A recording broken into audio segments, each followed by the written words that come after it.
Next question 7. Mention the geographical features suitable for agriculture in the North Indian Plain. North Indian Plain അഗ്രികൾച്ചറിന് suitable ആയിട്ടുള്ള geographical features ഏതൊക്കെയാണെന്ന് mention ചെയ്യാനാണ് ആവശ്യപ്പെട്ടിട്ടുള്ളത്. അപ്പോൾ ഏതൊക്കെയാണ് ജോഗ്രഫിക്കൽ ഫീച്ചേഴ്സ്, എന്തൊക്കെ ജോഗ്രഫിക്കൽ ഫീച്ചേഴ്സാണ് അഗ്രികൾച്ചറലിന് സ്യൂട്ടബിൾ ആയിട്ട് ഫേവറബിൾ ആയിട്ട് ഉള്ളത്. First one, presence of perennial rivers. Second, favourable climate. Third, flat topography. Fourth, fertile alluvial soil. Fifth, different irrigation facilities. ഇത്രയും കാര്യങ്ങളാണ് നോർത്ത് ഇന്ത്യൻ പ്ലെയിൻസിൽ അഗ്രികൾച്ചറിന് സ്യൂട്ടബിൾ ആയിട്ടുള്ള geographical features. Next number 8, answer the following questions by analysing the graph. ഇപ്പോൾ ഒരു graph അവിടെ കൊടുത്തിട്ടുണ്ട്. അപ്പോൾ ആ ഗ്രാഫ് പരിശോധിച്ച് അതിന് ചുവടെ കൊടുത്തിരിക്കുന്ന ചോദ്യങ്ങൾക്ക് ആൻസർ ചെയ്യുകയാണ് വേണ്ടത്. അപ്പോൾ അതിൽ ആ ഗ്രാഫിൽ agricultural sector, industrial sector, service sector, അപ്പോൾ ഈ 3 സെക്ടറിനെ സംബന്ധിക്കുന്ന 3 സെക്ടറുകൾ ഇങ്ങനെ ഡയഗ്രാം കാണിച്ചിരിക്കുന്നുണ്ട്. അതിൻ്റെ ഗ്രോത്ത് കാണിച്ചിട്ടുണ്ട്. ഓരോ വർഷത്തിലുള്ള ഓരോ പീരീഡിലുള്ള ഗ്രോത്താണ് ആ ഡയഗ്രത്തിൽ പറയുന്നത്. 1982 to 83 to 2022 to 2023. അപ്പോൾ ആ ഒരു പീരീഡിൽ വരുന്ന അഗ്രികൾച്ചറൽ സെക്ടറിലെയും ഇൻഡസ്ട്രിയൽ സെക്ടറിലെയും സർവീസ് സെക്ടറിലെയും ഗ്രോത്താണ് നമ്മൾ ഈ ഡയഗ്രത്തിൽ കാണുന്നത്. അപ്പോൾ അതിനെ ബേസ് ചെയ്തുകൊണ്ടുള്ള 3 ക്വസ്റ്റ്യൻസ് കൊടുത്തിട്ടുണ്ട്. അപ്പം 3 ക്വസ്റ്റ്യൻസിൻ്റെ ആൻസർ നമ്മൾ ഈ ഡയഗ്രത്തിൽ നോക്കിയിട്ട് ആൻസർ ചെയ്യണം. അപ്പോൾ അതിൽ first question A, which sector shows continuous increase in the share of gross value added, GVA. Continuous increase കാണിക്കുന്ന ഏത് സെക്ടറാണ് ഗ്രോസ് വാല്യൂ ആഡഡിൽ കണ്ടിന്യൂസ് ഇൻക്രീസ് കാണിക്കുന്നത്? അപ്പോൾ അതിൽ നോക്കിയാൽ നമുക്ക് മനസ്സിലാകും.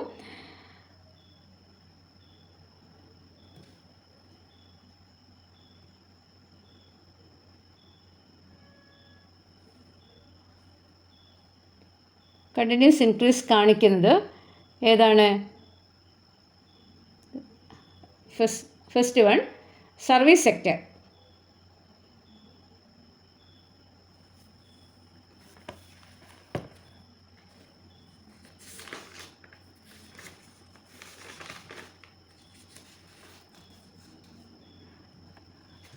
Second,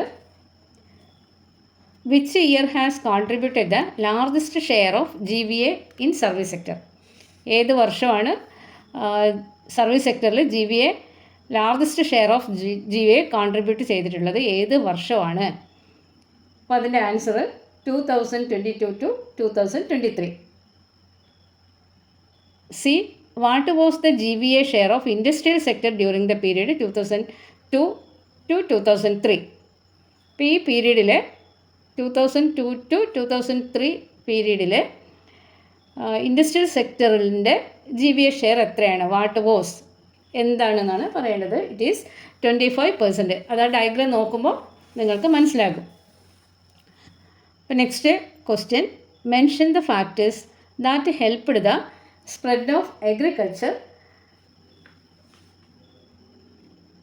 agriculture during the Gupta period. Gupta പീരീഡിൽ അഗ്രികൾച്ചർ സ്പ്രെഡ് ചെയ്യാൻ വേണ്ടി സഹായിച്ചിട്ടുള്ള ഘടകങ്ങൾ, ഫാക്ടേഴ്സ് ഏതൊക്കെയാണ്?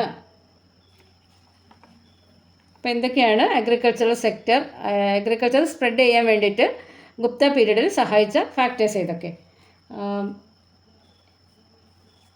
The first one, even the uncultivated areas converted four agriculture. അപ്പോൾ അതിനകത്ത് ഒരു ഫാക്ടർ എന്ന് പറയുന്നത് uncultivated areas converted four agriculture. Second, new social system provided sufficient labour force for agriculture. Third, knowledge of Brahmins about agricultural technology and climate. Fourth, different irrigation facilities. അപ്പോൾ ഇത്രയും കാര്യങ്ങളാണ്, ഫാക്ടേഴ്സാണ് agriculture spread ചെയ്യാൻ help ചെയ്തിട്ടുള്ളത്. Next question number 10. Explain how plateaus R classified based on their location. ലൊക്കേഷനെ base ചെയ്തുകൊണ്ട് എങ്ങനെയാണ് plateaus classify ചെയ്തിരിക്കുന്നത്. അപ്പം plateaus based on their location are first one piedmont plateaus, second continental plateaus, third one intermontane plateaus.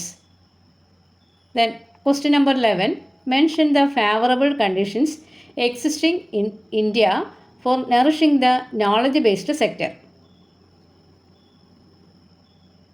Favorable conditions existed in India for nourishing the knowledge based sectors are: 1.